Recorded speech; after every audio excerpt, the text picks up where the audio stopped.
Bismillahirrahmanirrahim. Alhamdulillahirabbil alamin. Allahumma shalli ala sayyidina Muhammadin al-Fatih lima qulib wal khatim lima sabaq nasiril haqqi bil haqqi wal hadi ila siratikal mustaqim wa ala alihi haqqa qadrihi wa miqdarihi al-azim.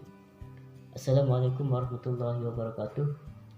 Izin dan perkenankan kami dari kelompok 3 akan mempresentasikan hasil kerja kelompok kami terkait materi tentang mendeskripsikan penilaian tes dan non-tes.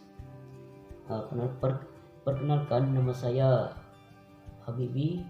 Saya sebagai pemateri pertama, dan saya akan memperkenalkan anggota kelompok saya. Yang pertama yaitu Hafiga Firoza sebagai pemateri kedua, kemudian Noni Melani sebagai pemateri ketiga, dan Suciwi Samdayani sebagai pemateri yang keempat. Baik, di sini saya akan menjelaskan terkait pengertian tes dan tes uraian. Kata tes sudah tidak asing lagi di telinga kita. Kata tes biasanya kita identikan dengan pengujian atau percobaan. Nah, di sini kita bisa menarik pengertian bahwasanya tes adalah suatu cara yang dipergunakan atau prosedur yang ditempuh dalam rangka pengukuran dan penilaian di bidang pendidikan yang berbentuk yang berbentuk tugas-tugas atau serupa dengan tugas, baik berupa pertanyaan-pertanyaan yang harus dikerjakan atau berupa perintah-perintah yang harus dilakukan oleh testi. Nah, dari hal tersebut kita bisa menghasilkan data yang dimana data tersebut akan menghasilkan sebuah nilai. Nah, sehingga dari data tersebut atau hasil nilai tersebut kita bisa mengukur ketercapaian yang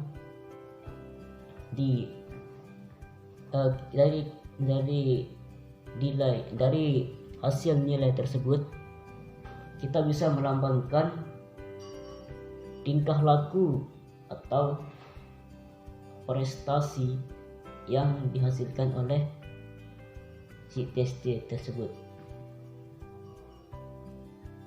Nah, jadinya tes itu yaitu suatu hasil, suatu cara yang dari cara tersebut itu kita bisa menarik sebuah hasil nilai yang dengan nilai tersebut kita bisa mengukur tingkah laku atau prestasi dari sasaran pengujian kita itu. Kemudian mengenai yang kedua yaitu tes uraian atau yang sering kita kenal dengan tes esai, yang dimana tes uraian ini yaitu suatu tes yang bentuk bentuk soalnya itu sedemikian rupa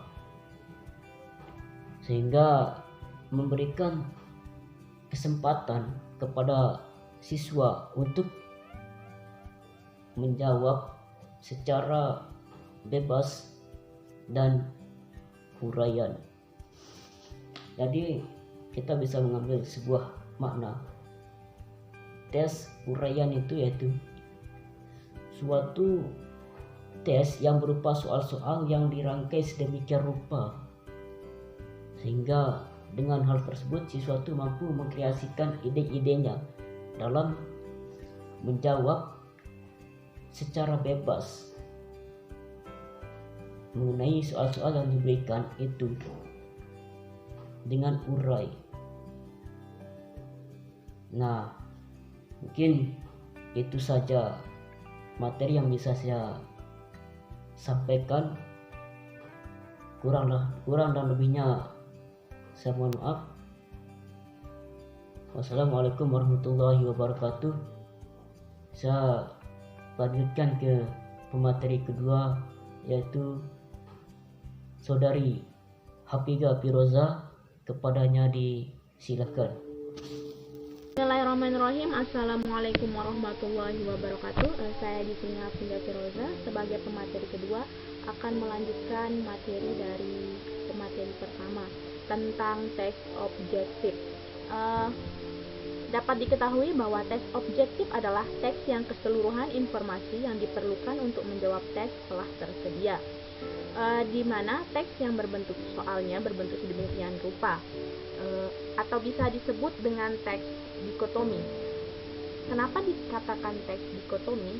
Karena jawaban antar benar dan salahnya itu memiliki skor 1 atau 0.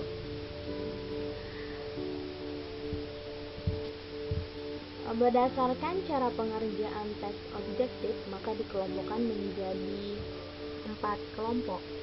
Yang pertama yaitu teks benar salah atau true false.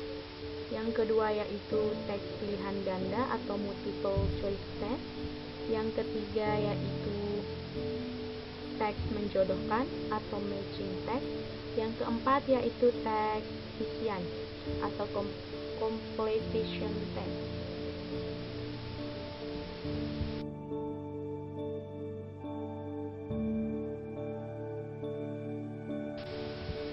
Selanjutnya yaitu uraian dari kelompok teks objektif. Yang pertama yaitu teks benar salah atau true false, di mana teks benar salah ini memberikan beberapa pertanyaan yang bernilai benar atau salah. Biasanya hanya terdapat 2 pilihan dari hal tersebut, di mana yang dilambangkan dengan huruf B berarti benar dan yang dilambangkan dengan huruf S berarti salah. Dari hal tersebut, siswa dapat ditugaskan untuk memilih benar atau salah dari suatu pernyataan yang diberikan oleh pendidik.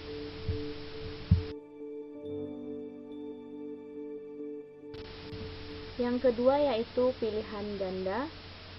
Di dalam teks ini terdapat berapa pilihan? Bisa 4, bahkan 5 pilihan. Dan di sana sudah tersedia jawaban yang tepat. Jadi, di sana peserta didik dituntut untuk memilih jawaban yang paling tepat dari suatu pertanyaan atau pernyataan.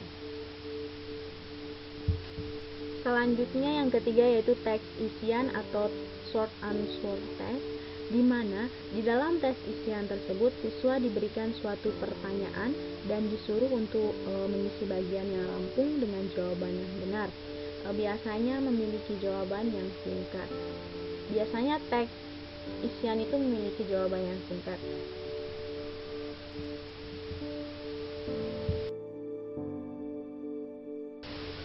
Selanjutnya yang keempat yaitu teks menjodohkan.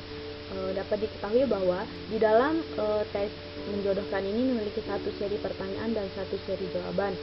Dari masing-masing pertanyaan memiliki jawaban yang tercantum di dalam seri jawaban. Jadi siswa dituntut untuk bisa memberikan jawaban yang ada pada seri jawaban untuk seri pertanyaan. Bismillahirrahmanirrahim. Assalamualaikum warahmatullahi wabarakatuh. Perkenalkan, nama saya Noni Melani.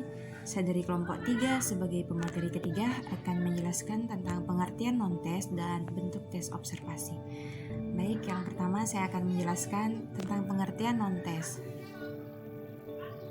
Non-tes adalah cara penilaian hasil belajar peserta didik yang dilakukan tanpa menguji peserta didik, tetapi dengan melakukan pengamatan secara sistematis.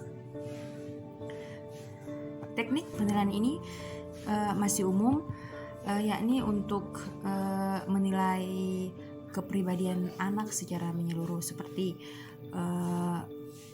menilai sikap, tingkah laku, sikap sosial, dan lain-lain. Dengan teknik non-tes ini juga penilaian atau evaluasi hasil belajar peserta didik dapat dilakukan dengan pengamatan secara sistematis atau observasi, yakni dengan tentu saja dengan melakukan wawancara atau interview dan menyebar angket. Baik, untuk penjelasan yang kedua ada bentuk tes observasi. Bentuk tes observasi ini atau pengamatan ini merupakan salah satu bentuk teknik non-tes yang biasa dipergunakan untuk menilai sesuatu dengan melakukan pengamatan terhadap objek yang secara langsung. Observasi atau pengamatan ini memungkinkan juga untuk melihat atau kita bisa mengamati sendiri dengan kemudian mencatat perilaku dan kejadian apa sih yang sebenarnya terjadi, seperti itu. Mungkin sekian yang dapat saya sampaikan, kurang lebihnya mohon dimaafkan. Wabillahi taufiq wal hidayah. Wassalamualaikum warahmatullahi wabarakatuh. Bismillahirrahmanirrahim. Jadi, saya akan melanjutkan penjelasan dari teman saya mengenai bentuk penilaian teknik non-tes. Jadi di sini saya akan menjelaskan hanya dua, yakni wawancara atau interview, kemudian yang kedua adalah angket atau kuesioner. Jadi yang pertama, wawancara. Jadi wawancara merupakan cara untuk menghimpun bahan-bahan keterangan yang dilaksanakan dengan cara melakukan tanya jawab secara sepihak, kemudian bertatap muka dengan arah tujuan yang sudah ditetapkan. Kemudian yang kedua, yakni angket atau kuesioner. Ini juga merupakan salah satu bentuk dalam rangka penilaian hasil belajar siswa. Nah, jadi angket merupakan teknik pengumpulan data yang dilakukan dengan memberi seperangkat pertanyaan tertulis kepada responden untuk dijawab. Nah, adapun prinsip-prinsip di dalam angket, yakni ada 9 teman-teman, yakni yang pertama ada isi dan tujuan pertanyaannya harus jelas. Kemudian yang kedua, bahasa yang digunakan mudah dipahami. Yang ketiga, bentuk dan tipe pertanyaannya dari yang terbuka hingga yang tertutup, terbuka atau tertutup. Baik, yang keempat, pertanyaannya tidak double atau tidak mendua. Kemudian yang kelima, tidak menanyakan sesuatu yang sudah lupa. Kemudian yang keenam, panjang pertanyaan maksimal 30 pertanyaan. Kemudian urutan pertanyaannya kita buat dari yang mudah menuju ke yang sulit. Yang kedelapan, adanya prinsip pengukuran. Dan yang terakhir adalah penampilan fisik angket. Cukup sekian yang dapat saya sampaikan, kurang lebihnya mohon maaf. Terima kasih sudah menonton video dari kelompok 3, semoga bermanfaat. Wassalamualaikum warahmatullahi wabarakatuh.